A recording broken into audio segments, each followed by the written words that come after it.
Yes. Yes. Yes. Yes, 5 in the affirmative. And an announcement, please be advised that the Oxford Lions Club is holding a golf tournament this coming Friday, June 19th at the Heritage Country Club on Route 20 in Charlton. The proceeds from the tournament will benefit the Barton Center to support children with diabetes. Registration will be at 8 a.m. Shotgun start begins at 8:30 a.m. and a steak dinner will follow the tournament, usually around noontime. Numerous raffles and prizes will be available, with a grand prize of a new car for a hole-in-one. If you are interested, the cost is $100 per person. To sponsor a tea, the cost is $200, and a half-page ad in the program book costs $100. Any donations are accepted. Checks are to be made out to the Oxford Lions Club. Chairman of this event is Lion Joseph Tagg. His telephone number is 508-987-5987. And the address for the Oxford Lions Club is P.O. Box 212, Oxford 01540. You can also contact the president of the Lions Club, Dr. Antoinette Parvis, at 508-987-3237. That ends my report, at least the scripted part. If I may, at our last meeting, there was, I think at the last meeting, there was a question regarding traffic leaving the Home Depot parking lot on the wrong side of the island. I forwarded that to Mr. Manugian, our town engineer. He has already met with people from the Home Depot maintenance people who will be repainting the lines and the arrows on that. And I've reminded him that we typically, as traffic is increasing, we're having more delays and problems, if you will, with the traffic light. He will be meeting with them too to make sure that the grocery store, when complete, does not pose additional problems. That completes my report. Thank you, Selectmen's request. We do have a few more minutes. I'm going to go into those. Selectman Lamountain. I only have one, Jen. Joe, and it's to Joe. The crosswalk that was painted near the DPW garage so that the employees who are parking across the street from Sandalwood Nursing Home can now cross from DPW over. It's been told to me that they appreciate the crosswalk, but cars aren't stopping. There's no sign warning of a crosswalk, and it's, the shift is 7 o'clock in the morning at a time when traffic is high down there. I think motorists need to be reminded, even if it's with a police patrol, if possible, through Mike, to have them sit down there and watch how these people aren't stopping at all for the employees that are in the crosswalks. See if you can do anything about that. That's all I have. Thank you, Selectman Glant. I'd first like to congratulate the class of 2009. And secondly, I would like the board to receive a list of rules and regulations for the skateboard park. I don't know if the rest of the board is aware that the skateboard park has been closed, padlocked since Sunday, because of an incident that happened over there. And I'd also like to know who makes the ultimate decision to close that park. And I would ask Joe that. I think the closing this time was done on the recommendation of the police. I will get you copies of the rules and regs if they exist, and I believe they do, and see how we can better control that. It should probably, I'm sorry. No, go ahead. No, I know it's under the care and custody of the community center, so it should be some enforcement by the town if there's unruly behavior or some problem. I thought it was unfortunate that it's closed. I know it is reopening tomorrow, which is Wednesday. For folks at home that are watching this, it should be open again by the time you see it. And was the basketball court closed also? Because I heard that the altercation was between people at the basketball courts in the skateboard park. I'll have to look into that. I don't know. I know the skateboard park was closed. I don't know if they locked down the basketball court. I honestly don't know if that was part of it. I did hear the same story you heard about the conflict between the two. Well, I just don't think it's right because, one or two kids causes a problem that we close it up. We just opened it after, how many years trying to get it put in there. So, Can I add something to that? I would like not only to the copies of the rules and regulations if they exist. We were supposed to get copies of those and have a full discussion about what we thought would work best, and certainly bring in the chief of police, maybe even the fire chief, and tweak those out. I know that other communities have those, and that discussion has never happened. I haven't seen them, so I'm a little disappointed, I guess, would be the word. The fact that it was closed, if it was a safety call and the chief of police made it, or the police made it, fine, but we were supposed to have some discussions on those, and that didn't happen because we've never seen them. So to the town manager, I'd like to get those as soon as possible, to say the least, and have that discussion, and then go from there. Will do. thank you. Selectman Lamar, is that it, Selectman Lamarche? I have a question, Joe. I received this email about the activity up there at Ashworth Drive with the construction, and I'm a little concerned because this is the second incident where they've been doing work on a Sunday. Once was Easter Sunday, and now we have heavy, and they said that was just a tape measure or something like that happening. But in this case, it was actually heavy equipment, a front-end loader. I think we need to be concerned about the people up there. They've been through an awful lot already, and where this project is just starting, I don't think that's appropriate activity that should be going on a Sunday. So if you could look into that, I'd appreciate that. That's all I had. Would you send me the email? Sure. Thank you. And not only look into it, but, I mean, what can we do? This is the second time. I mean, what do we, does our planner engineer go out there or our zoning enforcement officer, or whoever is I believe it's Mr. Manugian is the enforcement officer under that contract that we have with them, and would be the special permit, but that's the contract that we have with them. I'm not sure what it says about a fine or a cease and desist, or, I mean, this is the second time. I mean, they're just kind of walking all over the rules here, in my opinion.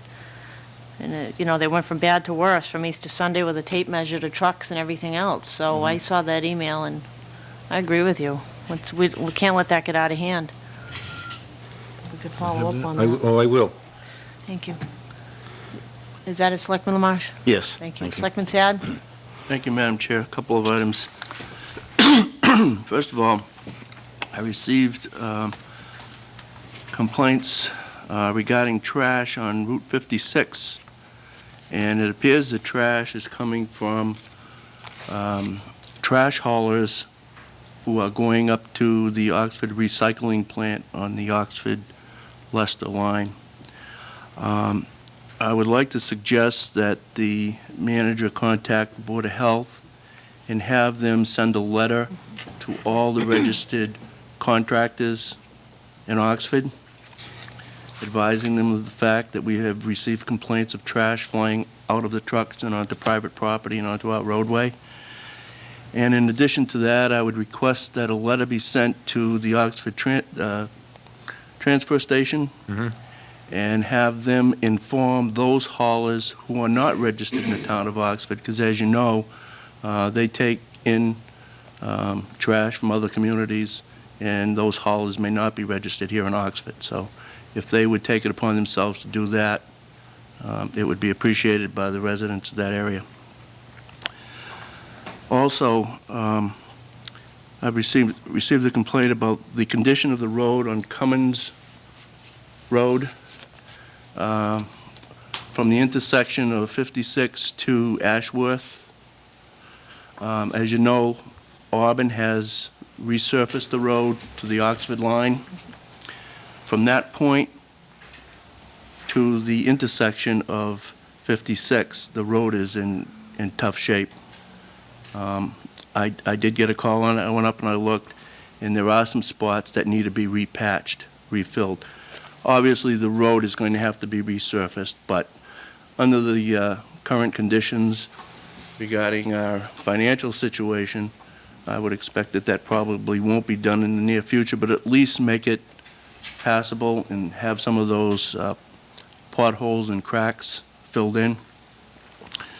Also received a complaint from a bus driver who drives a bus on Pleasant Street in North Oxford. Pleasant Street from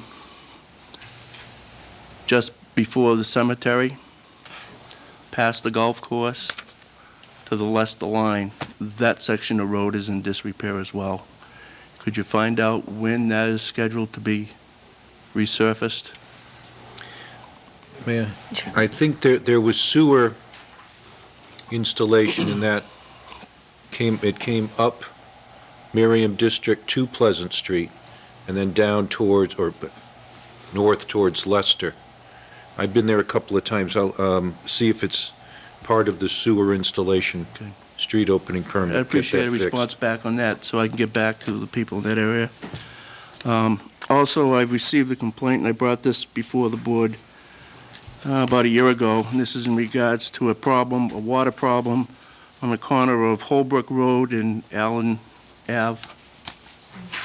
I guess with the heavy rain we've had recently, the water is still not moving the way it should. It's puddling in that area. And I know we looked at it, and I don't know what correction was made at the time, Joe, but obviously it's not solving the problem. And what's going to happen if it isn't corrected before winter, we're going to have the problem we had a year ago with the ice and the school buses and the children crossing an icy patch of road. This is just before the railroad tracks, correct? Yeah, it's this side of the railroad tracks, Okay. corner of Allen Ave and Holbrook. I'll get back to you. That's all I have. Thank you. The only thing I had a few, but I commented here and there, as my colleagues brought up theirs. The only thing I just want to, again, congratulate Ernie Boss on his retirement as superintendent. They had a nice get-together for him last night. Members of the board attended along with the town manager, and want to say congratulations to him. 44 years of service to the Oxford Public School System. So Senator Moore was here last night, and he was quite witty, as usual.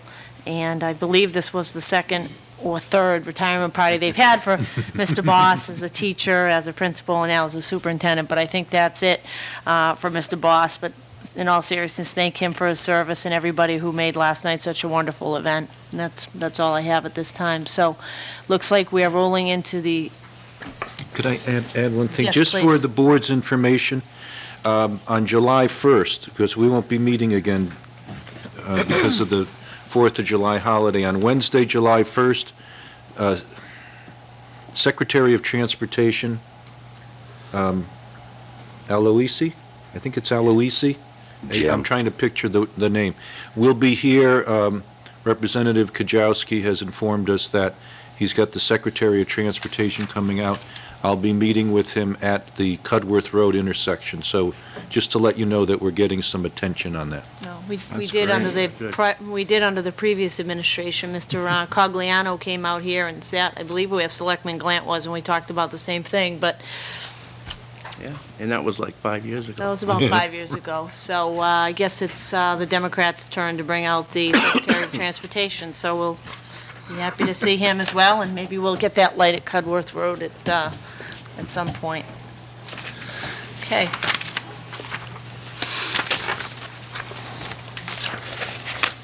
Next item on the agenda, we do have a public hearing this evening concerning Charter Communications Inc. restructuring. I know that there are some people here for this agenda item. Gentlemen, if you'd like to come forward at this time and make yourselves comfortable at the table here. While you're doing that, I'm going to read the public hearing notice into the record. The Oxford Board of Selectmen will hold a public hearing on Tuesday, June 16, 2009, at 7:30 p.m. to consider the transfer of Charter Communications cable television license necessitated by their bankruptcy reorganization. The hearing will be held in the Selectmen's Meeting Room on the second floor of the Town Hall, which is located at 325 Main Street, Oxford, Massachusetts. Written and oral comments from the public will be accepted before and/or during this hearing. This was published in the Worcester Telegram and Gazette 2 consecutive weeks, Tuesday, June 2nd, 2009, as well as Tuesday, June 9th, 2009. Good evening, gentlemen. If you could just introduce yourselves for the board.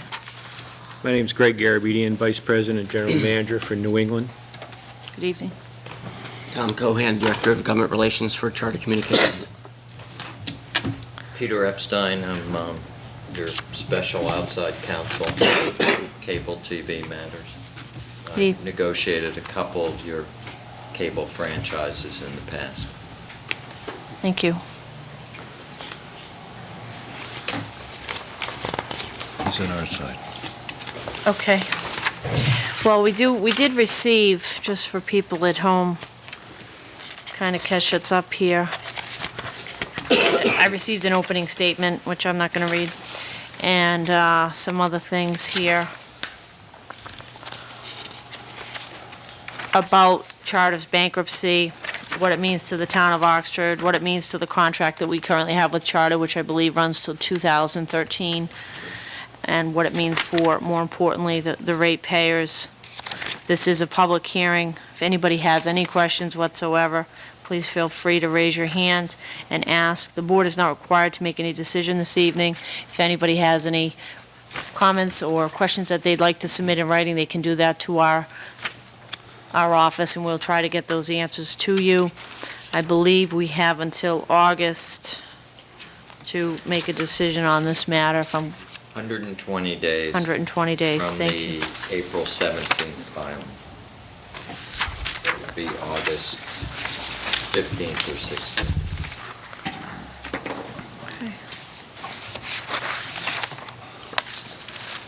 Board members, any questions or comments? And then I'll Yes. open it up to these gentlemen for any comments or questions that they have. Selectman Lamount. Madam Chair, I read the entire script of, like 15, 18 pages with questions we should ask, and it was kind of interesting and fun.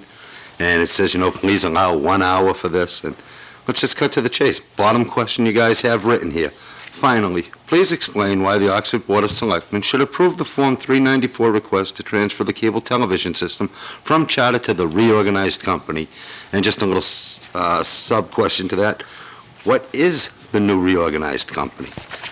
So 2 questions in one. Let me give you a little background on the refinancing of the restructuring of the finances of the company. Back in February, we reached an agreement with the group of our largest bondholders. Charter had $21 billion in debt, which was a real drag on the company. Our bondholders agreed to refinance this and reduce the debt by $8 billion. In exchange, they get a larger piece of the company. So in essence, they're exchanging debt for equity in Charter Communications. These are investors who've been with Charter for quite a while. They know the company. It was actually a remarkable vote of confidence in the company. They are confident in the day-to-day operations and the management that is in place in the company today, both at the national level and at the local levels throughout the country. This is a restructuring. I've spent a lot of my time over the last 2 months explaining to people that the Chapter 11 bankruptcy protection is not what a lot of people believe bankruptcy to be, like we're going to close the door, shut off the lights, and turn off the cable service. That nothing could be further from the truth there. The day-to-day operations of the company are not changing at all. In order to conduct this refinancing and operate as close as possible to business as usual, we had to go through the Chapter 11 process to do that. When we first sent letters to all of our local franchising authorities back in February 23rd, I think it was, we announced that we would be filing, once we finalized the agreement with our bondholders, we would be filing a petition for Chapter 11 prior to April 1st. We, in fact, did that on Friday, March 27th. On Monday, March 30th, it's what was known as first day orders. We immediately went into the court, requested the ability to pay our employees, pay all of our vendors, and pay all of our local franchising authorities 100% on the dollar. This was not a Chapter 7 bankruptcy where anything was being liquidated. We are operating business as usual. Everything has gone quite smoothly to date. unfortunately, we've probably inundated all of our local towns with a lot of mail from the bankruptcy court, including several weeks ago some ballots that confused a lot of people. But in any situation where Charter made a payment to the town, whether it was a local tax payment, a franchise fee, a PEG fee, that was considered the town that would be considered an unsecured creditor. Those ballots gave each an opportunity to vote on the financial restructuring. Those votes, I believe, were due yesterday, June 15th. And as Mr. Epstein mentioned, that there will be a hearing on July 20th in the bankruptcy court. But things are going smoothly, and in 2 weeks ago, I think on June 2nd they were probably dated, we also sent notices to the towns with two options, requesting either a resolution approving this restructuring or a letter that essentially says that the town intends to take no action. The town, according to federal law, we provided each of our local franchising authorities with an FCC Form 394, which is about a half-inch thick application for consent. That went out about, it was probably delivered the day after Patriots' Day, April 21st, I think. And that's when the 120-day clock starts ticking. So a town can either hold a hearing like the town of Oxford is doing here tonight, or simply let that 120-day clock run out, at which time the consent would be granted. But in terms of the day-to-day operations and how this affects the town and our customers and the license we have for the town, there is really no effect. The financial changes are at the upper level of the company. Mr. Paul Allen, who is the major shareholder in Charter Communications, as we entered the Chapter 11 process, controlled 92% of the voting shares. When we emerge from the bankruptcy, he will control 35% of the voting shares. And the investors who exchange that debt for equity will own various proportions, none of which will exceed Mr. Allen's 35%.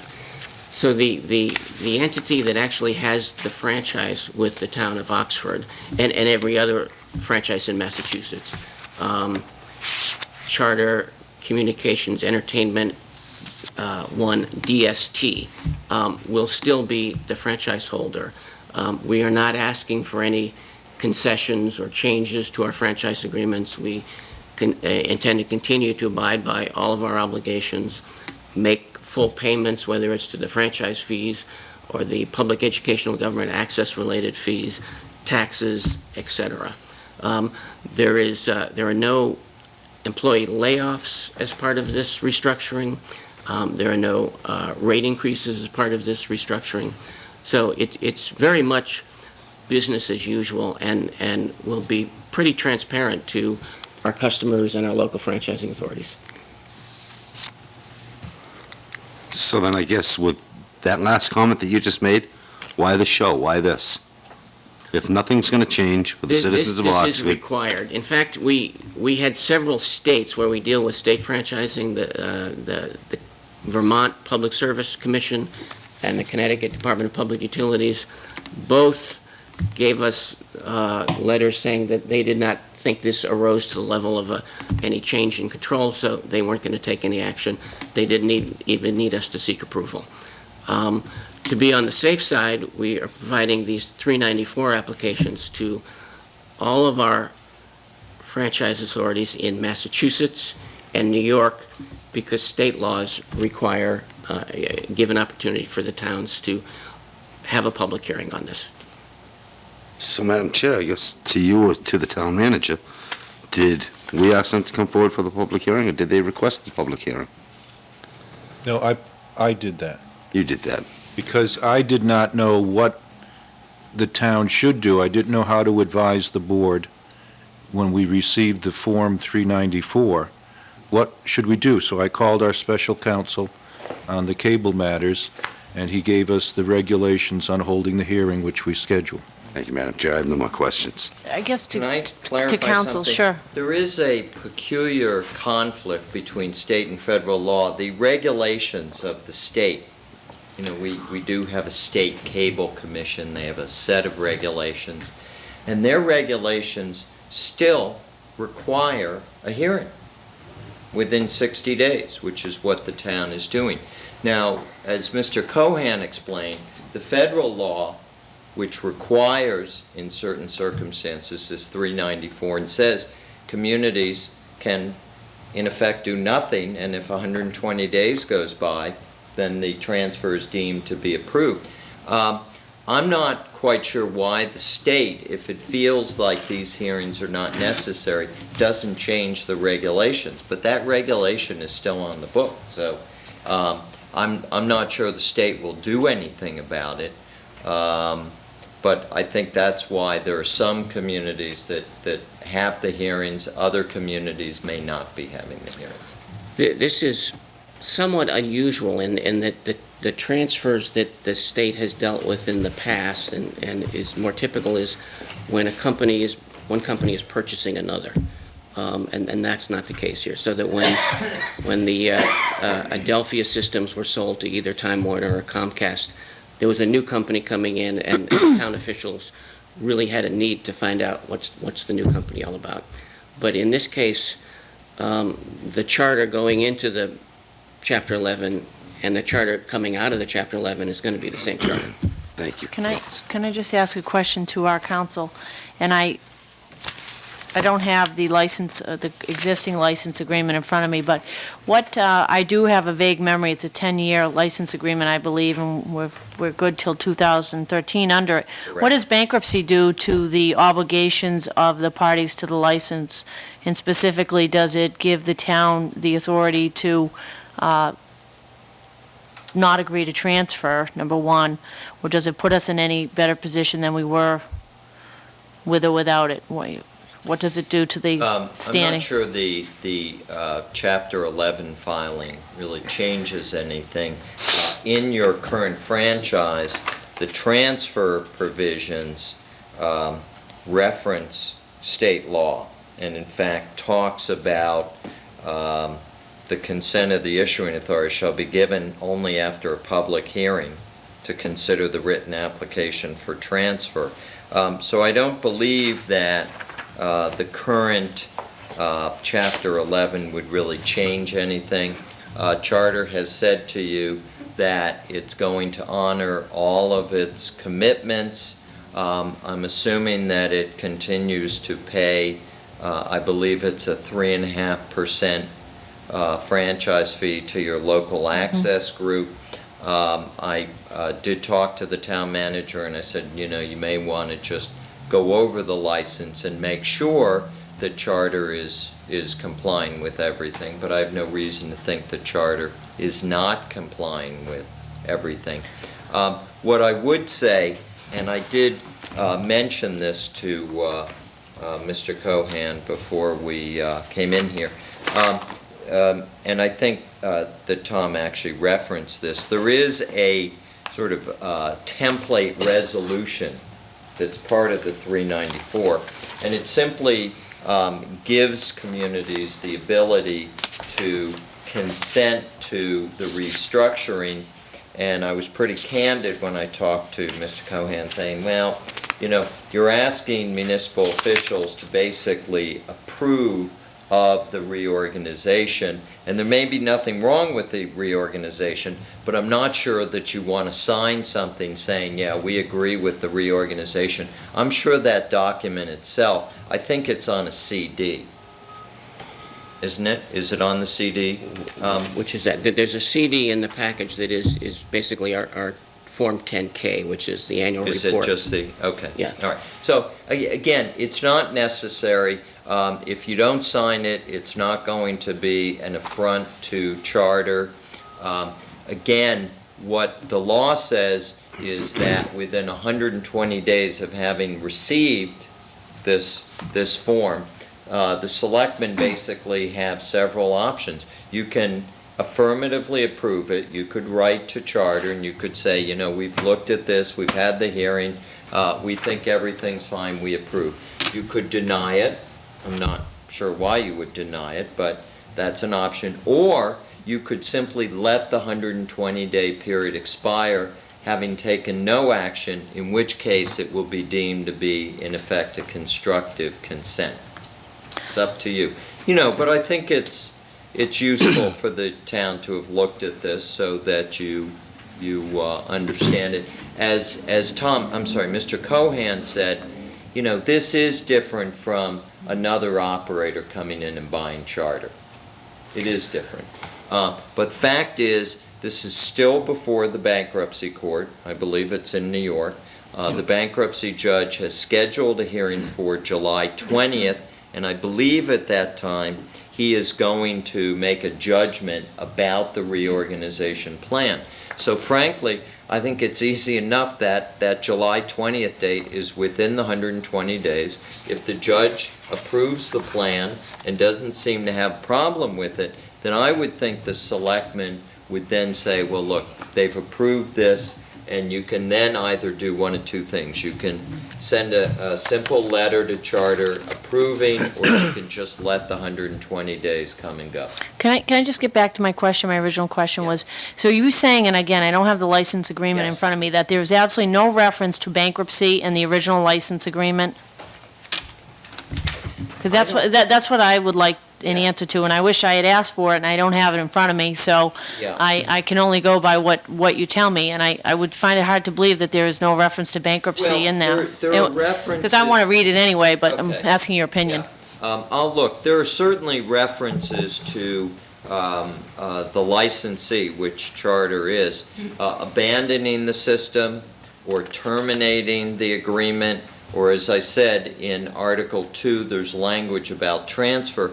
I'll look back. I don't recall that there's language, for instance, that says if there is a pending bankruptcy action involving the licensee, then the town has the following rights. I don't believe there's any. But it wasn't pending at the time of the execution of the license agreement, so it would have been, I guess, potentially a breach of the license agreement if it occurred after we executed the license agreement. Well, I think Maybe not a Chapter 11, but, I mean, certainly, typically that would be to protect the town from a Chapter 7 or Correct. or an I understand that. abandonment where, but this isn't the case here at all. There would be, for example, under the transfer language, if Charter, for example, had gone ahead and done this reorganization without coming to the town with the transfer application and seeking your approval, and it was determined that that was required, well, then there are breach provisions for that. And that's just under the transfer provision. But Charter has come to you. So I don't think that this action would trigger any sort of breach of the contract. Now, if Charter all of a sudden said, well, we're going to continue operating, but we're not going to pay the 3.5%. Now, I don't think that'll That's not the happen. case. But that would simply be then a violation of your license. And I think Mr. Cohan has said to you that they have every intention of complying with the license.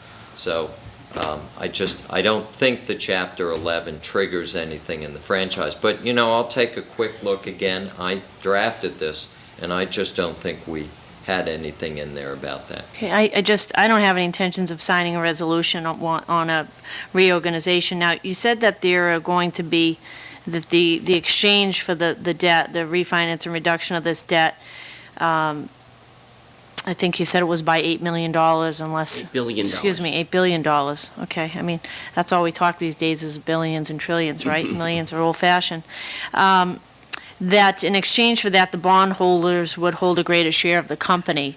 Now, who are these bondholders? Are they United States firms? Are they foreign firms? Yes, Who are they? Fidelity is one of them. They're listed in the 394. Every single bondholder? Yeah, there's 6 major ones. Yeah, and they are the ones who had $8 billion in debt that they exchanged for equity, and It is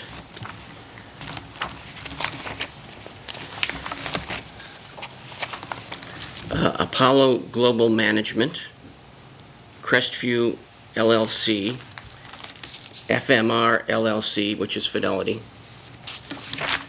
Franklin Resources, Inc., and Oak Tree Capital Group Holdings. And each of them has listed their officers and a description of the company. And they're all United States firms? Yes.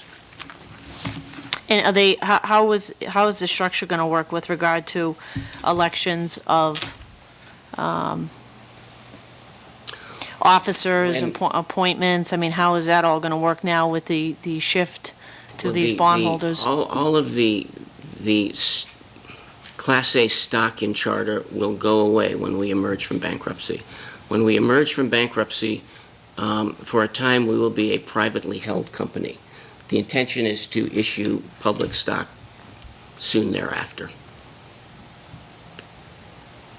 And that would, okay.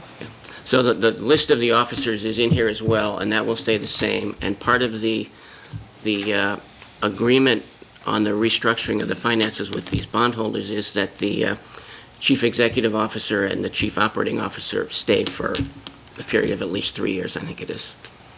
Is there any, have there been any discussions to improve charter? Because I got to tell you, we hear a lot of complaints about charter, and there's a former selectman, Selectman Coonan, who used to sit where Selectman Lamarche sits now, who used to bring to us several complaints about charter and in the service, and I know you're probably not the ones who deserve this, but, quite frankly, there are times when I think if we could get out of this license agreement and open up the free market, even if it's just in the little municipality of Oxford and our 13,000 residents, we'd like to do that, because for a lot of people, the service just isn't there, and it's overpriced, and it's just terrible, quite frankly. Well, I would dispute that it's overpriced. I think there's a good value for the services we provide.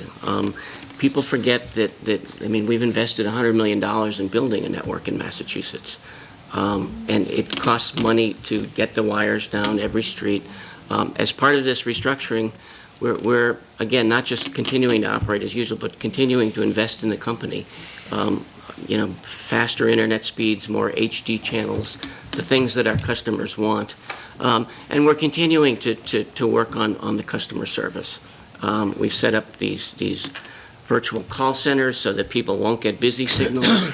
We are the first to admit that mistakes are still made, and we address them as quickly as we can, particularly if we get them from local officials. They usually come into me, and we deal with them quickly. But as a company, well, as a consumer, and I was on the city side of cable regulation for many years, nobody likes to pay for cable TV, for TV.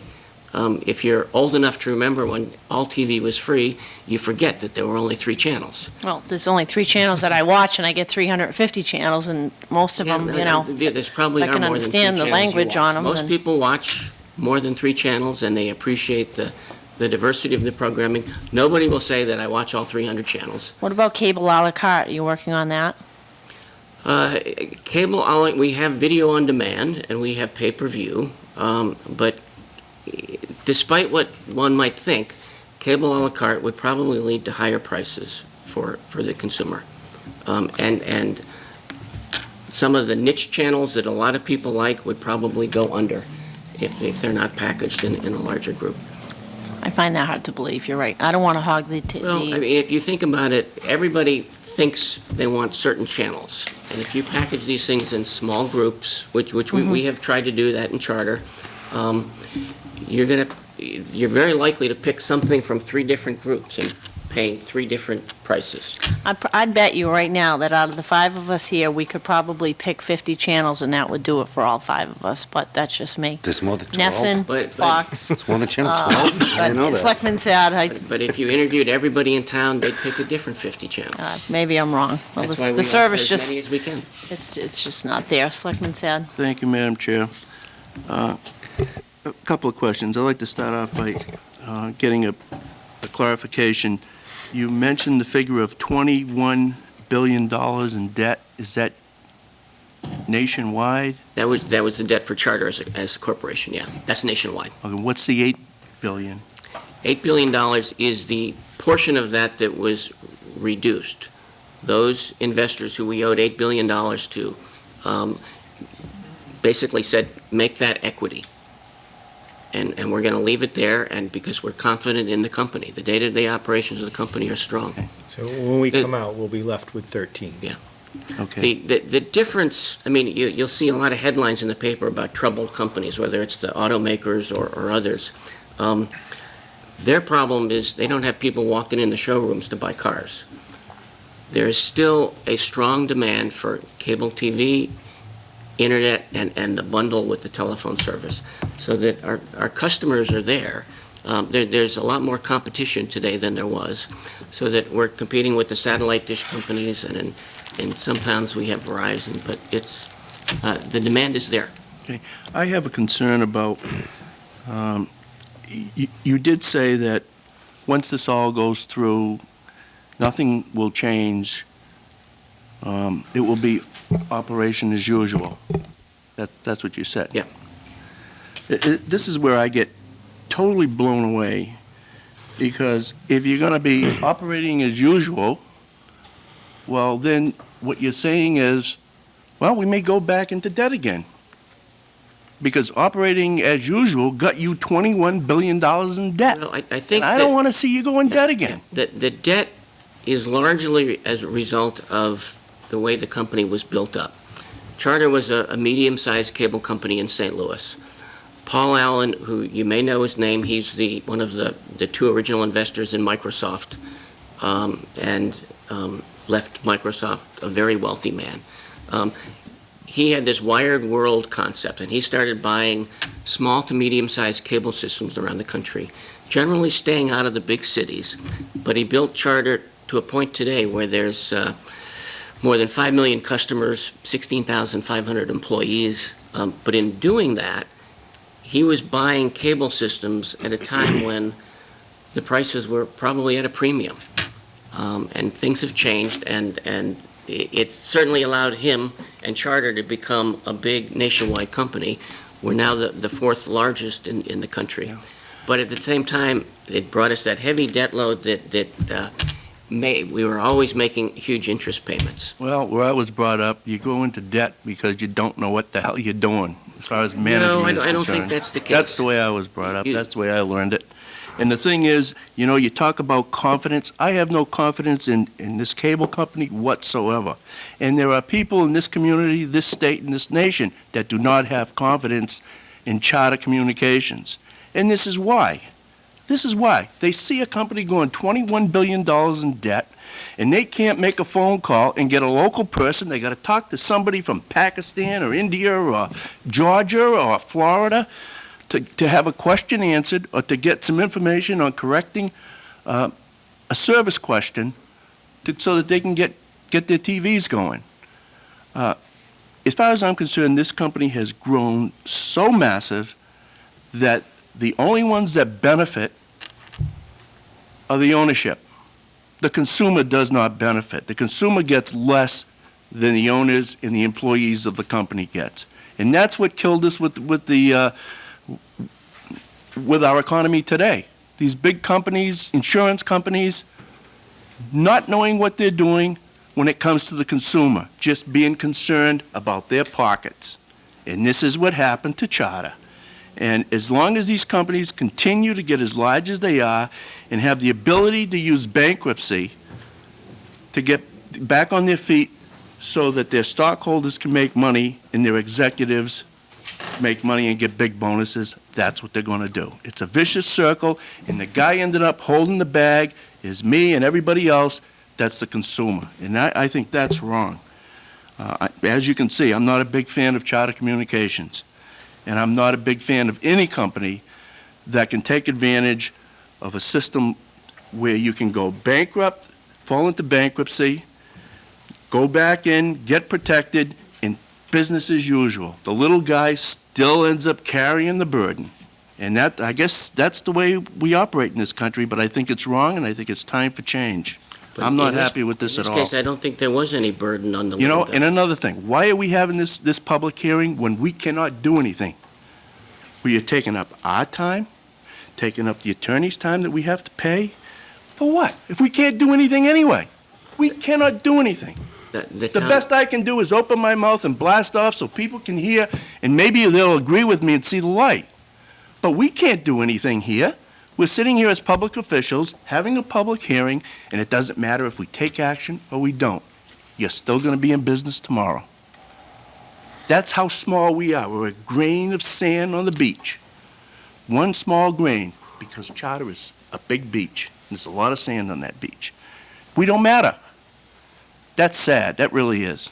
That's all I have, Madam Chair. Well, that's why I was asking about the bankruptcy provision, because walking away and what ramifications that may or may not have as far as people in competition, I don't know. I mean, what the hell do you have to lose, I mean, if... I can't reiterate enough that if we're we not can't- walking away from anything. No, I'm saying that if we have an out, and the people in this community are not satisfied with the contract, it's a license agreement, and we have an out, I want to give the people an opportunity to take the out, because I think that there has been a breach of confidence, service, and everything else when it comes to charter. I mean, for years and years and years.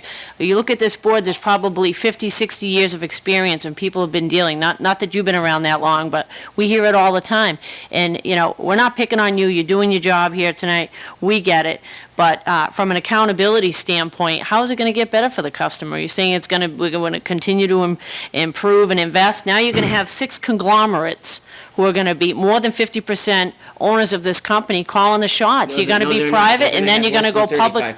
Well, you're going to have six big companies, and then one other person, so that's even better. So now there's 7 parties at the table, and they're going to hold all the cards, and then you're going to go private until you go public again. So it's going to get worse, in my opinion. Anybody else have anything else? No, man. If I'll give you guys a chance to say, if you want to say anything else, but that's where we're coming from. We would like the town to look at the letters we sent on June 2nd. There were 2. There was the resolution, which is, I believe, the same resolution that was in the 394 packet, and a separate letter simply indicating that the town intends to take no action on this. We are moving through the Chapter 11 process as quickly as we can so we can emerge a stronger company, and it would assist us if we just had some predictability that it was the town's intention to take no action. I can't say that we won't take it. I can't say that we'll take it up again. I mean, it is a public hearing. As anybody would like to say anything, I'm inclined to, send a letter on our letterhead and point out the problems that we think that there potentially could be with this reorg. And again, it would be, I'd hone in on the accountability issue. Yes, sir, you've had your hand up patiently. But I can't speak for my colleagues, so. Timing is everything. My name is Matt Benson. I live at 77 Hudson Road, and you guys are terrible. All I wanted was a box shifted out. Real simple. Making too much noise. Matter of fact, your company told me, yeah, you come down and do it. I show up to the house. They've already left. I was there 7 minutes from my house. I got lied to 3 times that night. And then at the last guy, at 6 o'clock, this started at 3, he said, too bad, we're not coming anymore. Okay. The next day I get home, and there's a charter van sitting in front of my house on the tree line on Hudson Road. I pull up and think, oh, good, they're here. I walk over, he leaves. I go across the street to Freeman, and he says, yeah, they've been there for 45 minutes, never got out of his truck. Didn't do a thing. You know what? The box sits at my house. It's dead. And there's nothing I can do. You are completely helpless. The call centers I got was Pakistan. Oh, by the way, I tried to get a hold of a guy named Tony Baxter. He's in charge of those call centers, by the way, at the corporate office. I did some checking. Can't get a hold of him. Todd Baxter. Yeah, Todd. Okay. And then you go on the internet and you start looking at this company.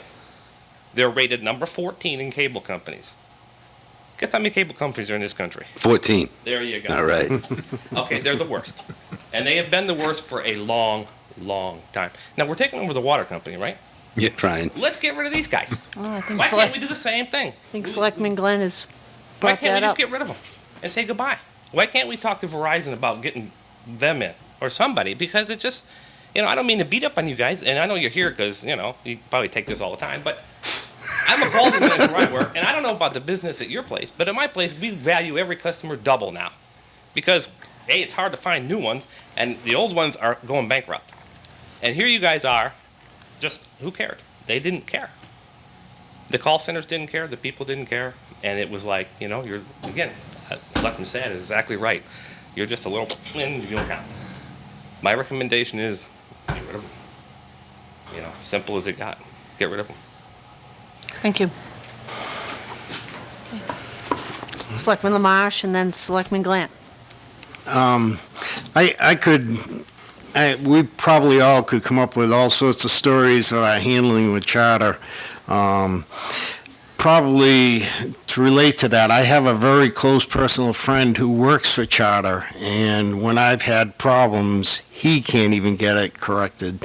So I can understand your situation because I've dealt with the same thing. What boggles me just sitting here, because I did read through that information and saying, why am I even looking at this, is the fact that I don't know how you guys run your business, but I know in my business, if I were to come back in another couple of months and say, well, I'm still $13 billion, in the rear, what a way to run a business. I mean, you're getting rid of $8 billion, but you're still going to be $13 billion behind, and things are going to go on normally. So I have to agree with Mr. Sad. I mean, what is it for the public in the little town of Oxford? I mean, I have to agree. I've always thought of it, that if we could take over and get our own cable company going, I'd be right on that boat in a minute. And I just wanted to make that point. Thank you. Selectman Glant?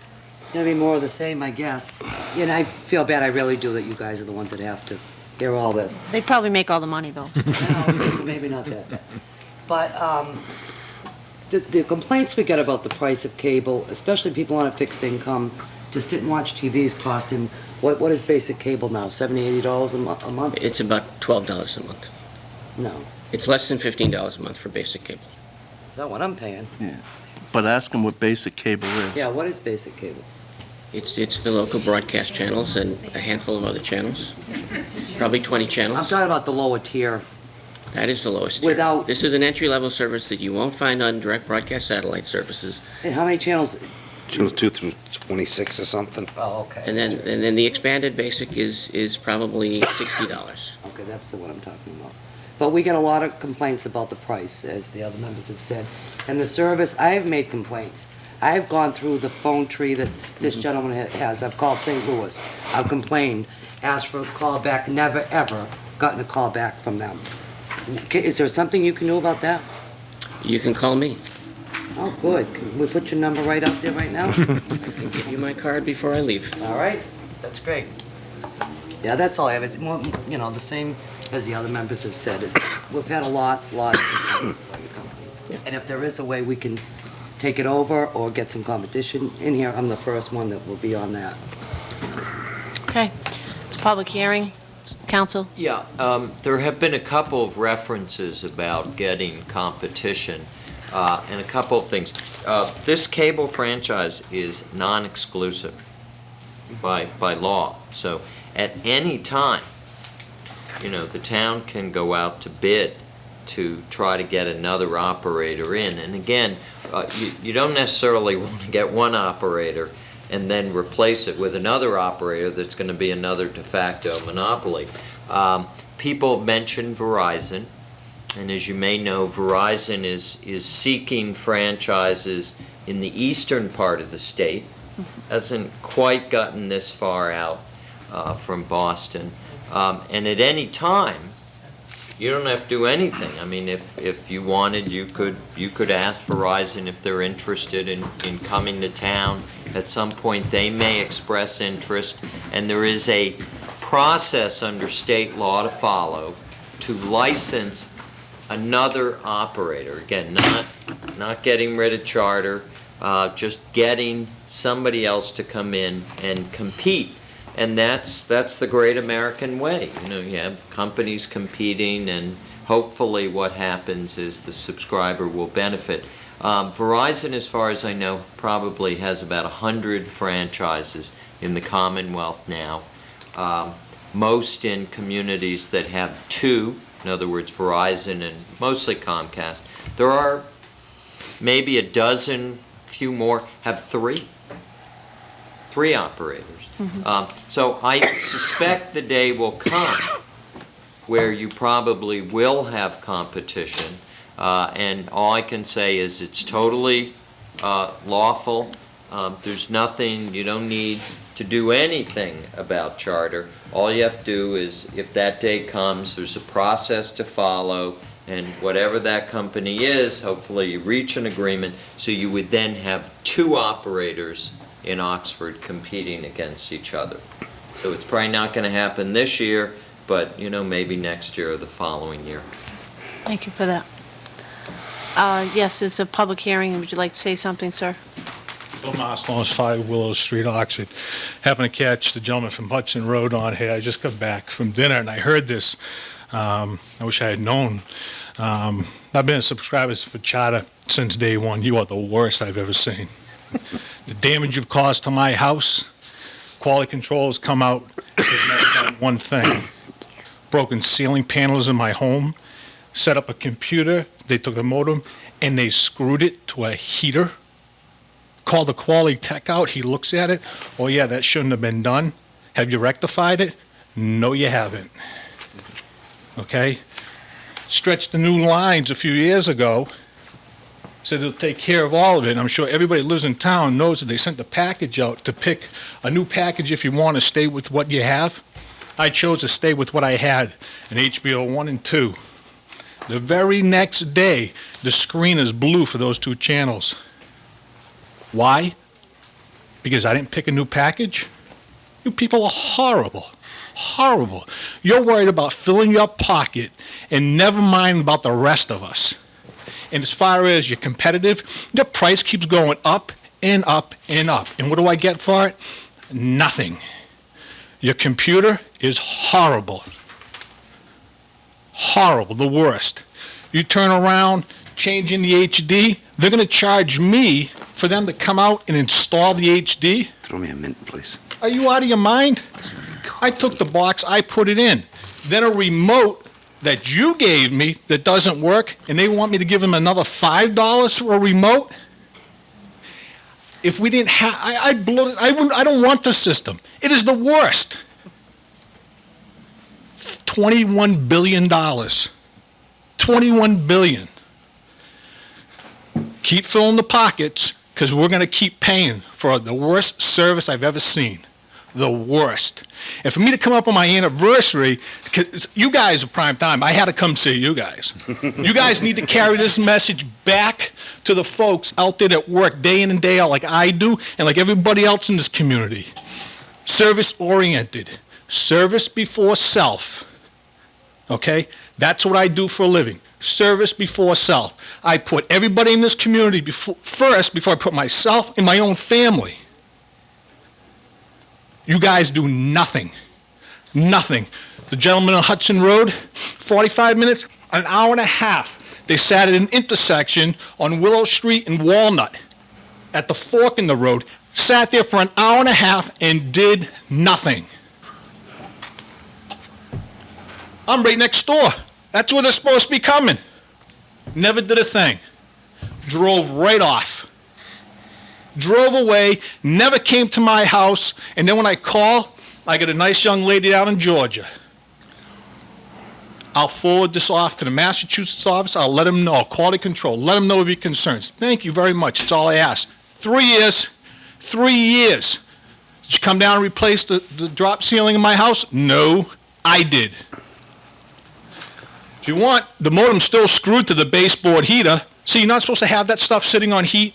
So I'm waiting for it to blow up and catch on fire, because guess what? I'm going to be looking for billions out of you. I'd entertain a motion unless there are any further comments. So moved. Thank you. Close the public hearing. Yes, ma'am. Moved and seconded. We get the last word. Call for the vote. Yes. Yes. Yes. Yes. Yes, we are closing the public hearing. Thank you for coming in, gentlemen. We'll take the matter under advisement. Thank you very much. Thank you. Thank you, council. If you just ask us to call him. His phone number.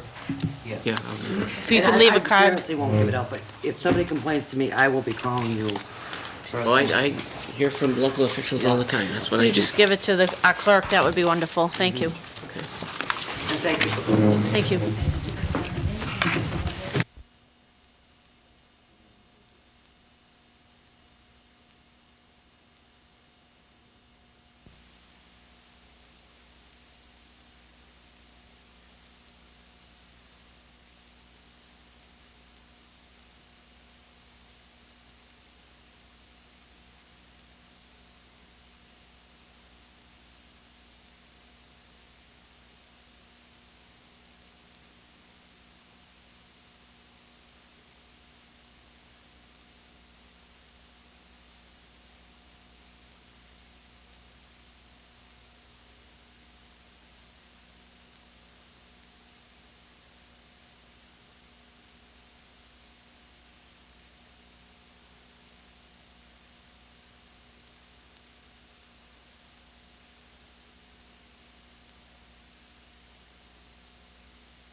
people.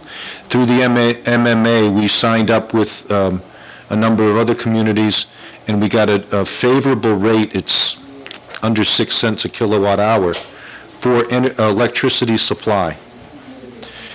That agreement expires the end of, or I think at the beginning of January 2009, so halfway through the next fiscal year. I did a quick analysis on a couple of electric bills, and it looks like the cost of the supply of the actual electricity, National Grid then charges us to transmit the electricity, is about 57% of the total electric bill. We're expecting that to go up from 5.85 cents to at least 10.5 cents. I've talked to one provider, Glacial Energy. They gave me a quote of 10.5. Constellation Energy, who we're currently with, is interested also. I want to make sure if we can get a better price by going with a large organization such as MMA, then that might be a better deal. But on the face of it, we're expecting that to double, which means a 30% increase in that year, and the next 30% will come in the next fiscal year. We pay that all of our sewage is pumped. We pump everything uphill to Auburn. They also pump, so there's electricity involved. We had a 5-year agreement with Auburn on the unit cost, 25 cents per 1,000 gallon, plus the capital recovery. Sean's anticipating that, from what he hears from, we have to renegotiate that. That could go up to 35 cents per 1,000 gallons, and just a little bit on the capital recovery. Upper Blackstone, the wastewater treatment plant in Millbury, where Route 20, the big Route 20 interchanges with Mass Pike, I had been budgeting $1.70 per 1,000 gallons. In '07, they billed us $1.92, so it's going up quite a bit. We expect that to go up to $2.20. That's for the cost of treating the sewage. So we're looking at the sewer rates. The sewer rates need to be adjusted. In the past, we could keep up with our costs because we were seeing connections at a rate faster than inflation, so we were in good shape. But that's not happening anymore. But my question comes into you here, Joe, and looking at the budget presented to us tonight and only having it for a moment and not having anything else to compare it to, in FY07, you had a $106,624 actual costs for the sewer line. You offset that with $106,624. Either A, you got the number 106,624 to offset from somewhere, or B, you took in a little bit more and there was something left over. This budget doesn't have to show us anywhere because it's an enterprise account, either on the revenue sheet or within this budget what your revenues were. There's got to be a surplus of cash sitting in here somewhere. And I can't tell from looking. And I'd like to know that, especially if you're coming at us for a rate increase. I'd like to know how much we've overcharged, because it should be as an enterprise account a little bit in the rainy day fund, if you will, but how much are you collecting and how much are you making and what's happening with the bread? That's what I need to know. Thank you. Okay. Did we vote on the March date? No, I will, I don't think there was a date given. no. Just a call for the vote to schedule the hearing. Call for the vote? Yes. Yes. Yes. Yes. Yes, 5 in the affirmative. And to the clerk, what do we have? We have 2 special permit situations on March 4th. One is Mr. Dow's request for an extension, Okay, and the other is one that recently came in for animals, a special permit for animals. how about the 11th? That's good. You do that right at 7? Okay, let's do it at 7, thank you. I'll investigate and coordinate with the clerk on the advertising requirements and make sure the sewer superintendent is here. That concludes my report. Thank you, Madam Chairman and board members. Thank you. Selectman Mountain? Thank you. It's not so much a request, it's just a concern. We were given our budgets tonight. They came in and you made comment on it, Jen, that we were seeing these for the first time tonight. We've known of this meeting for the last 6 or 8 weeks. that Joe was going to come in on a special Wednesday meeting for a joint meeting with the Finance Committee and the Board of Selectmen, so that we could go over this, so we can look at and have it presented and maybe have some meaningful conversations on the actual contents of this budget. Yet we received it while we were seated and already in session is when it was given to us, not in Friday's package. And I know, Joe, it just came off the press today, but with a little more diligence, it could have come off the press on Friday or sometime before tonight's meeting. I got here 20 minutes early in hopes of being able to look it over before the cameras were turned on and the meeting started, so I wasn't hit with cold numbers, and that wasn't the case. Can we work for FY, I believe, 10 now, to try to have these a little earlier for the members of the Board of Selectmen?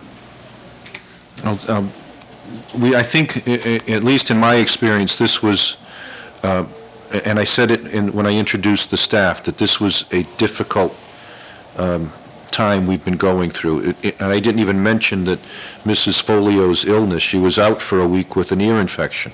It's just, but that's what we do. We do these things, we get them done, and, we meet our deadlines, and in FY 10, it's not 010, 10, we'll work towards that end. Right, and just for a bit of understanding, Joe, tomorrow now, Jen and John and Dan and Sue and myself will have people come to us and make comment on these. And I really haven't had a chance to study it and look at it, because now it's out there. The people who watch the show, and there's a lot of folks who watch this meeting, will be curious and have questions about certain specifics. As Jen brought up, the Oxford Transfer Station and the decrease in costs to the town, that's a good thing. And it should have been highlighted and brought forth, which I'm glad she did. But we're going to get hit with questions, and again, it's all cold. And, sitting here in the meeting, if I want to pay attention to your report, I can't be reading your budget. Thank you. And- If I may, for the folks at home, if Mrs. Folio didn't make it sufficiently clear, let me reinforce that this is preliminary. Mr. Kaminsky commented, I wouldn't have said that, but he said it. It's the governor's proposal is a figment. And what we've heard, in fact, it's true. I've heard from Senator Moore's office, Representative Frost's office. This isn't going to happen. We don't know what is going to happen. I really wonder if we're better off this year than we were last year, when the new governor had until March to submit his budget. Because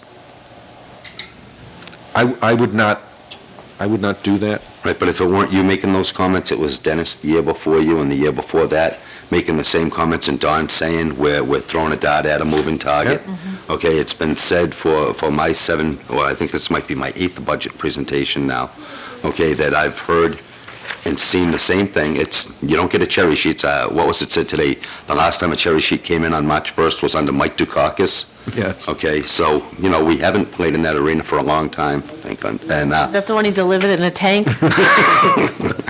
I think that's how we got it through the legislature, but anyway, Joe, I understand that it's a lot of work, and I know there's a lot of variables, but, a Tuesday versus a Friday, it was ready today, maybe we should have this meeting next week then, but by charter, we couldn't have, so if it's worked on, it can be done. I think that your last point is a good one, that maybe we bump the meeting. And maybe we take a look at that as a means, because I think you're right. this happens every year. Mhm. And I think your suggestion is right on. We're trying to make this better so we can have a give and take instead of, here you go, and you're trying to listen to 3 people talk at once, and they're trying to be respectful of the town manager's budget message, and it's hard to put together any questions or run any numbers. So I think that in the future, I think it's a good suggestion. Let's either bump this meeting, if that needs to happen, because I'd rather have the numbers as close to the wall as they can be as far as what we think is going to happen, and give the people enough time to get this together. Agreed. And so if we could just be a little bit more cognizant of that next year, I think we can make it better. Selectman Glant? Well, we couldn't have bumped it this year, though, because tomorrow's the deadline, right, according to the charter? So I'm required to make my preliminary budget presentation 90 days before the town meeting. And if the process can be made better Yeah. by bumping this meeting, if I'm fortunate enough to be the chair again, I will go on a limb and do that to make the process better, because it'll be better for us, it'll be better for the people at home, it's better for the budget, all around. And if somebody has a problem with that, then I'm sure we'll hear about it. Good. Okay. Okay. That's all I had. Thank you. Selectman Coonan. Thank you. I have a couple items. First of all, just an observation. Yesterday, as many of us exercised our right to vote, in the last couple elections, the numbers were down. Yesterday, I don't have a hard count of what the actual percentage of the people that did go out and cast their vote, but I know talking to election workers that they were satisfied. For a rainy, cold day, there was a very steady stream of people coming through, and pulling the tickets, and I hope that that trend continues, that trend will continue into our May local election, where yesterday we voted for primaries. We were part of the Super Tuesday, where people should continue that. And again, please cast your votes and continue through May, and be just as active as you are in national politics as you are in the local scene as well, too. Secondly, in our packet this week, we received a correspondence from Charter Communications in terms of, actually, we were a courtesy CC to Access Oxford. And I saw that part of their PEG Access account, that they received a check for almost $68,000 as part of the semi-annual reimbursement on that. Part of that money, where it does come from, it comes from directly from the cable subscribers, where it's a 3.5% of the revenue. So we're looking at some considerable sums of money, and I know they're a nonprofit entity not connected to the town, but where it does affect the community at large, it does affect our cable subscribers, 3.5% coming off their bills. And I'd like to see a report from them on what type of things that this money's going towards. I know that they pay us a good chunk of rent to go over and rent from our access center, that they've done a lot of work in here with the cameras, that they put some good programming on. But just curious, when you look at this type of money within a budget, where does it go? And is there anything else that maybe as a falling upon these hard budget times, that they can help the community out a little more, help out the town in certain areas, or help within the schools? So just curious where they have, maybe just some brainstorming, if there are excess funds, how they can best be used. And lastly, I did receive a general observation about the condition of some portion of Charlton Street. As we all know, this year it's a pothole season. With the rains and then the cold, that the roads do take a beating, and I'm sure we're all starting to get phone calls. Look at this road, look at the puddle out here, my car's bottoming out going through. And yeah, New England winter does pay a heavy burden on our vehicles and the roads. Joe, could you have our highway DPW director possibly get back to the board? He must be coming up with his maintenance schedule on what type of road, on what roads he plans on doing, what his priorities are, so that when the people do call us and say, Charlton Street, yep, that's going to be on the list, you can probably be able to see that coming up. So just in terms of communication, that we can forward that to our people out there, that when they call you, that yes, we're aware of that, or if it's not on the list, we make sure that concern is taken care of, and try and keep our roads as safe and clear as can be. Thank you. That's all I have. Thank you. Selectman Glant. Thank you. Joe, I know this has been brought up a number of times by different members of the board, but I'm wondering if there are any plans to make improvements at the beginning of Sutton Ave and in front of the town hall here on Main Street, where it's like a washboard that's getting worse and worse. Oh, goodness. I know what you're talking about. It's Main Street here, yes. I don't know what the plans are. I am aware of the problem. I drive it myself. And that might be part of what the DPW director needs to put together for road maintenance. There's going to be I think the metaphor would be like triage in an emergency room. Let's get the potholes fixed first, and then what can we do next? Yeah, that really needs to be looked at. It's getting really bad. He and I did speak about that rubber material that's near the railroad tracks. There was a question. One of them had peeled up. I don't know. I didn't hit it. I don't know if you hit it, but you can see where there's a little I flew right over it. There's a little distress in it. The question was whether we owned it or the railroad owned it. I think they've worked that out, but there are a number of issues, and I think the road maintenance schedule is good, so for everybody's edification. Thank you, that's all I have, Madam Chair. Thank you. Selectman Sad? Okay, I just have a couple items. The first is, as we approach the veterans' holidays and the parades, I just want to make sure that we are putting an emphasis on ensuring all of the flags at these different memorials are up to speed, that they look nice, that they're new.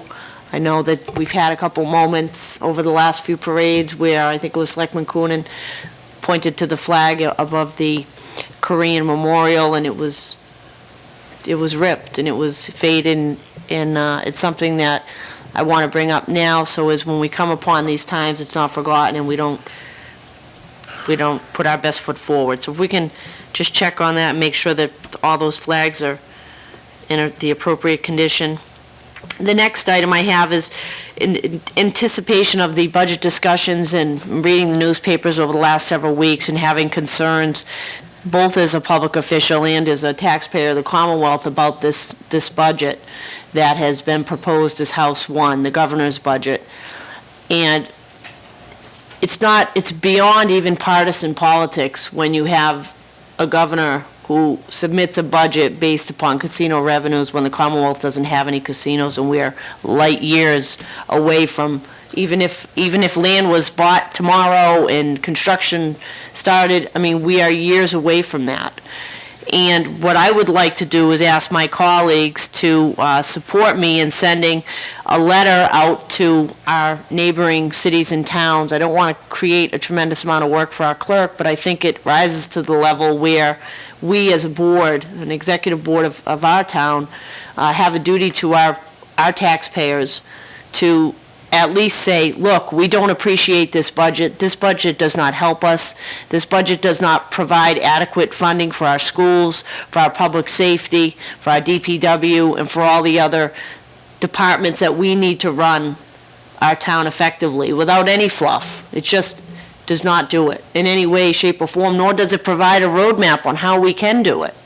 At least in the past, whether, it's a Republican or a Democratic governor, at least the House 1 looks somewhat like the legislature's budget, and they have to tweak some things, and maybe there's some spending that occurs or some deals that are made. This is just, where do you start? And I sympathize with our financial team and with the town manager on this, given this year, and what we're looking at. And what I'd like to do is circulate a letter, and I can help the clerk draft it, and everybody can take a look at it and add any comments they want, but basically saying to the governor's office, look, this is not a budget. This does not help us. It does not meet the needs. It does not give us any hope. If this is we're not going to say if this is the change you had in mind, we don't want it, but, I mean, can we get serious? What are the numbers we can anticipate as a town so we can budget and we can make sure that services are met? And get a letter like that circulating and see how many cities and towns we can get to sign up, because that's the only way you're going to get attention. I mean, we can have Senator Moore come in and Representative Frost, Representative Kajowski, and I'm sure they're going to say that the legislature's budget, we heard it tonight, is going to look a lot different than the governor's, but does that really help us? Does that get the message to Beacon Hill that you cannot do this to cities and towns? I don't know if it's lack of experience, I don't know what it is, but I think that a message should be sent, and even if we're the only town that sends it, well, good for us. We didn't sit here and just make in front of the proposal. We said, look, this creates a problem. So if we could do that, I'd like to make a motion, and the letter doesn't have to be argumentative. Just can state the facts that this does not help us, basically. Second that for discussion, Jen. Seconded for discussion. Discussion. Jen, I like your idea of circulating it to the other towns, but I also like the idea of, let's write something to the governor himself right away and say, we don't appreciate it. You're wanting to push your legislation through the state legislature. Holding us hostage is not a good thing. So by all means, I'll support you. I'll sign whatever letters you draft, but I would like to send it out twice, once to him direct from us and once as a consortium of other towns. I think that's a good suggestion. Thank you. Other board members? Yeah, Selectman I Sad? agree. I agree with the concept, but before I put my signature to it, I want to make sure that that I go along with the language that's presented, because I'm the one that has to answer to it if someone questions me on it. I appreciate that, and there's no intent here to, I'm gonna keep the partisan flavor out. It's just, this is not a real budget, and what are you gonna do about it, basically? So, I can appreciate that. Call for the vote? Yes. Yes. Yes. Yes. Yes, 5 in the affirmative, motion carries. That is all I have. Thank you. Is there anything further? I'll entertain a motion to adjourn. So moved. Second? Moved and seconded, discussion, there being none, I'll call for the vote. Yes. Yes. Yes. Yes. Yes, we are adjourned. Thank you.